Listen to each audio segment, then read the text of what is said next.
through college, I used both of them. And they were critically important for my blue-collar family to allow me to have a higher education, being the first one in my family to be able to go on to college because of some of the programs offered. But again, it comes down to, is government going to be the answer to all your problems, or should government be there to help you? And I think that we need government to be there to help us, not be there to be the answer to all the problems that we have, as my opponent believes.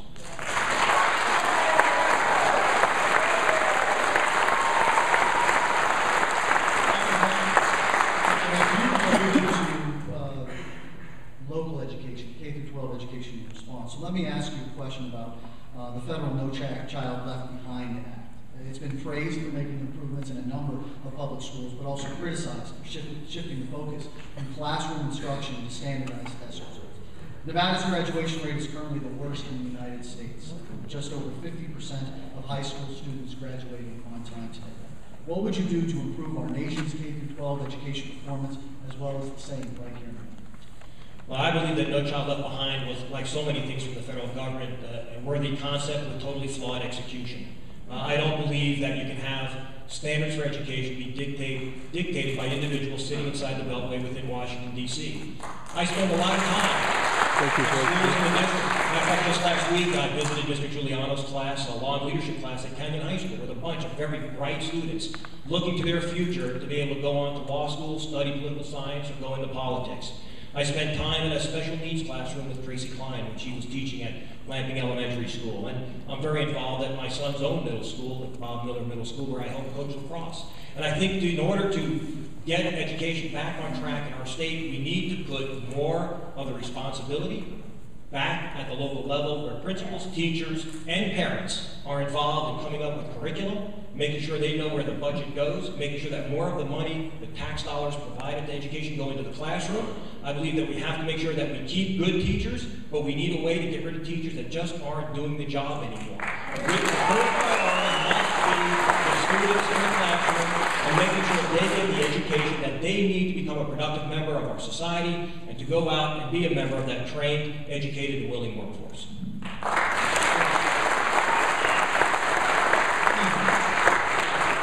Let's just talk about some facts instead of some talking points. You support education, but you voted to... Ladies and gentlemen, I will ask you that you refrain from such outbursts, please. Thank you very much. Please continue.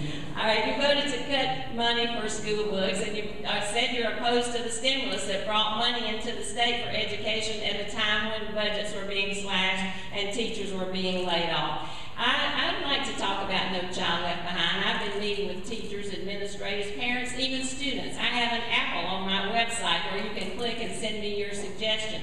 Our committee is talking about reauthorizing this bill, and it has to be bipartisan.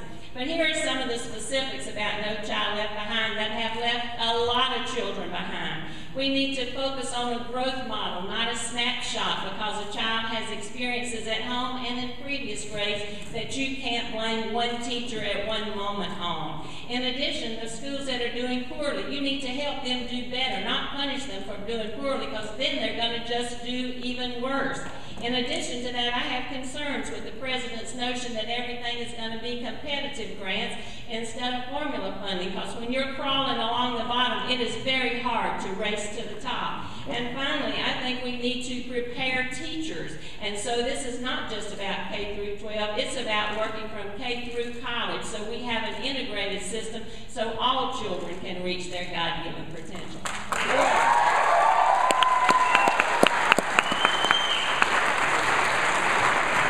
There has been an increasing level of discussion regarding how best to measure success in America's colleges and universities. And some of those discussions have circulated around things like graduation rates. And this is somewhat concerning for community colleges where non-traditional student populations may not go to community colleges with the intent of seeking graduation, instead expecting to transfer credits to another institution or just take some classes to make themselves more marketable.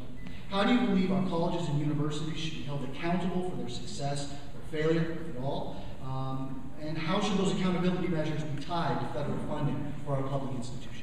Well, speaking of federal funding, again, through legislation passed that my opponent opposes, $7.5 million came to Nevada for community colleges. And we are realizing what a great job they can do, not only in educating people to go go on for a baccalaureate, but also training workers for new skills to meet the new jobs, say, in renewable energy, so they can be prepared for the future. But there's a lot of talk about assessment now on college campuses. How do you measure success? It's about graduation rates. It's about the ability to transfer from one school to another. It's about who gets accredited. It's about gainful employment. If you're not going on to school, does the training that you get give you a new job?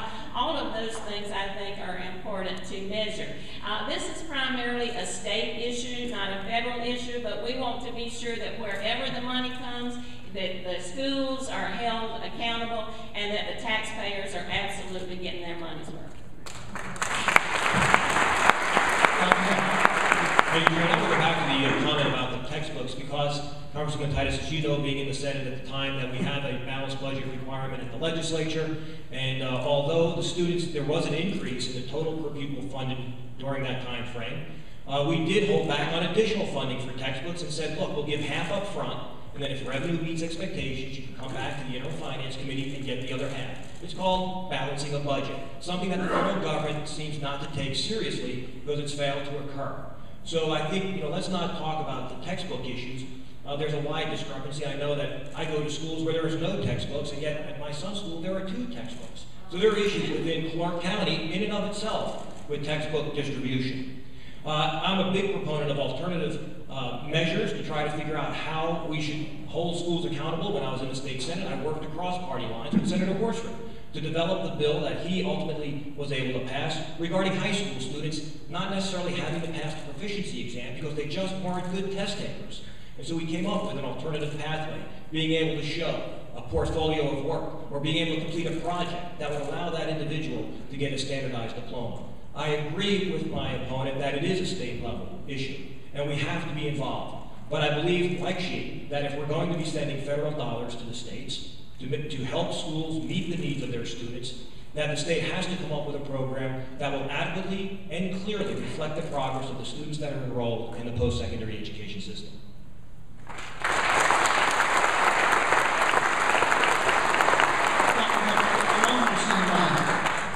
There's certainly a disturbing trend with regard to United States students falling behind, particularly in math and the sciences. What do you attribute to this slide, and what actions do you think the federal government should take to improve our nation's competitiveness? Well, we certainly need to be much more competitive in a global economy, and math and science is a key issue where we are lagging behind so many other nations. And part of it, I believe, is the issue where we just don't seem to value education as much as we did when I was growing up and when many of you in the audience were growing up, especially when we live in a location where education is not necessary to go out and get a fairly good paying job. And that's part of the thing that I think we need to address as a society, is we have to reinstill in students from the beginning the value of the education and help students get to the programs that they need to be successful. Math, science, being able to read and write a coherent paragraph in English so that they'll be able to go out into society and be a successful member of society. So we need to, I think, reinvigorate that thought at the societal level in families and in homes. Otherwise, we will never be able to regain our position of prominence in the global economy. We will continue to lag behind in these important things. And I think that we need to put an emphasis, especially in funding, on getting students involved in math, science, whether it's through magnet programs like we do here in Clark County, or through other types of programs that will encourage them to go on to be research scientists, physicians, nurses, mathematicians, teachers, because we must do that in order to be successful. Dina? I find it astounding that Senator Heck thinks having 2 school books might be too many. When I went to school, I had a book for every subject. I met a lady the other day who told me she asked her teacher, what can I bring to the first day of school? She was thinking they were going to say cupcakes. They told her, bring a ream of paper. We don't have any books to give out. We don't even have any paper to copy the lesson assignment to send home, so that's not the time to cut school books. But as far as STEM research and STEM subjects, science, technology, math, engineering, and math, I was a very strong supporter in Congress of what they call the Competes Act, which provided funding for enhancing those subject matters in our public schools. K through 12 in those STEM areas is very important. And part of that bill was also to continue and enhance the noise scholarships for students who study in those areas in K through 12 to go on to college, go on to get doctoral degrees. An amendment that I had that I thought was important that got included in the bill was to also provide for training for teachers in these STEM fields, because if the teachers don't keep up with the modern technology, what's going on, and are able to pass this knowledge on to students, then it's kind of a dead end. So let's train the teachers in STEM, let's reward the students, and then we'll be able to compete in that global competition.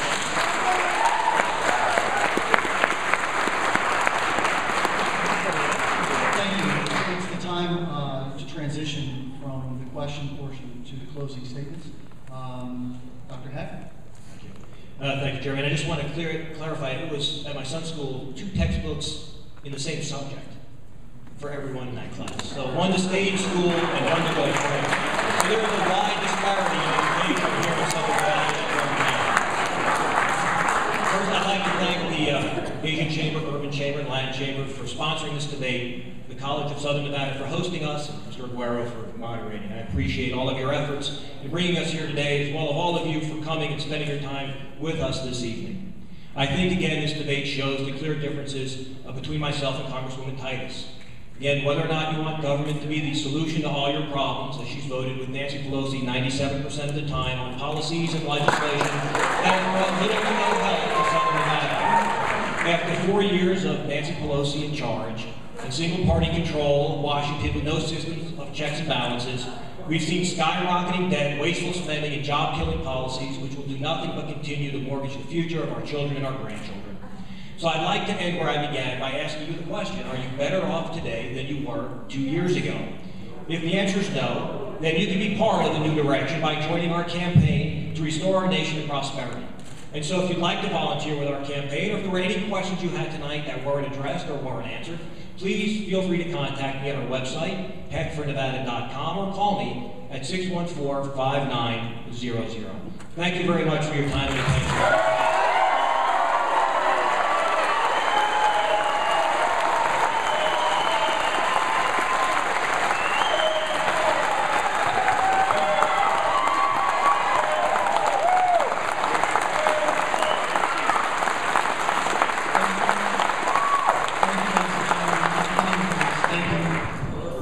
Dina, you'll have the last word this evening. Well, thank you again for hosting and for sponsoring and for attending tonight's discussion. I thought it was going to be a little more serious discussion about the issues, but that's okay. A little rally never hurts anybody.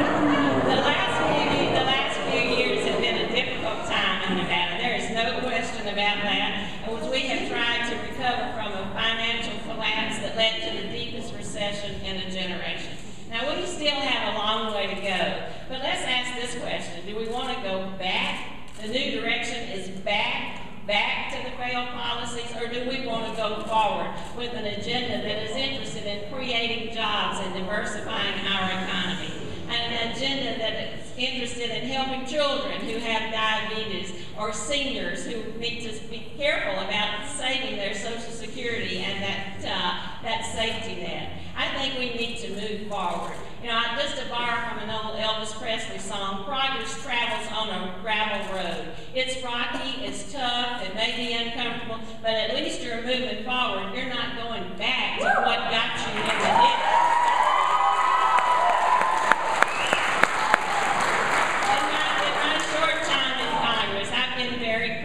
Be there. Very proud to fight for you there on the Hill and serve you here at home. That's what it's all about. That's what I think is my job, creating jobs, helping people with what they need, helping people stay in their homes. That's the way I would continue to do. And I ask you very much for your support and appreciate your attention here tonight. Thank you.